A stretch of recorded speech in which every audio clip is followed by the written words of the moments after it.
The next Canadian National Gathering will be held May 25th to 28th, 2023 in Ottawa, Ontario.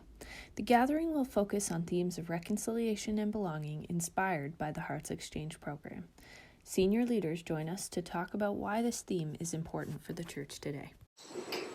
So why are we centering a national gathering on truth and reconciliation and hearts exchanged? Well, national gatherings are an opportunity for the church to gather to consider what the Spirit is saying to us as a church. And that's a message that's deeply rooted in context and the reality of our ministries in communities around the country.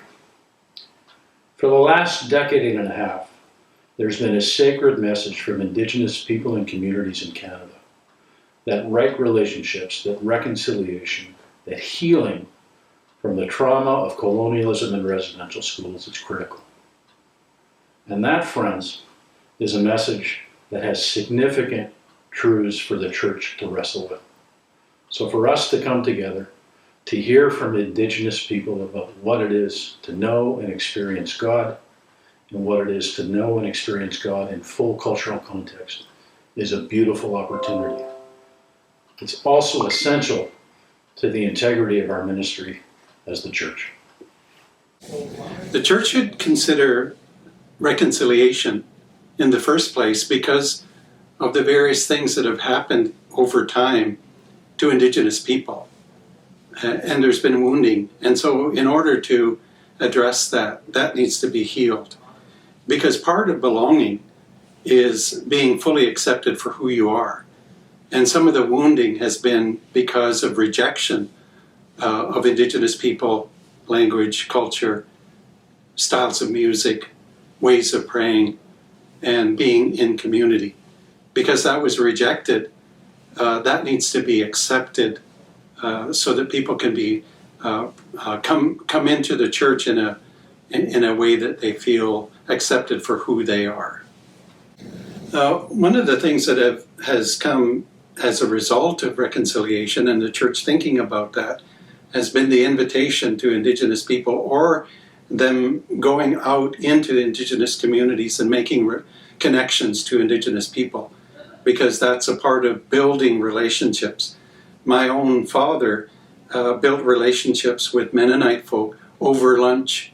We talked about land claim issues in the morning, and at lunch they had conversation across the way with my dad, who's not a public speaker, and they fell in love with him and asked him to come and share his story in their churches. We want to embody the biblical vision of Revelation 7:9 to 10, which is a beautiful vision of intercultural worship where people from all racial, ethnic, cultural background comes together and worship God, and God and the Lamb fully accept that worship.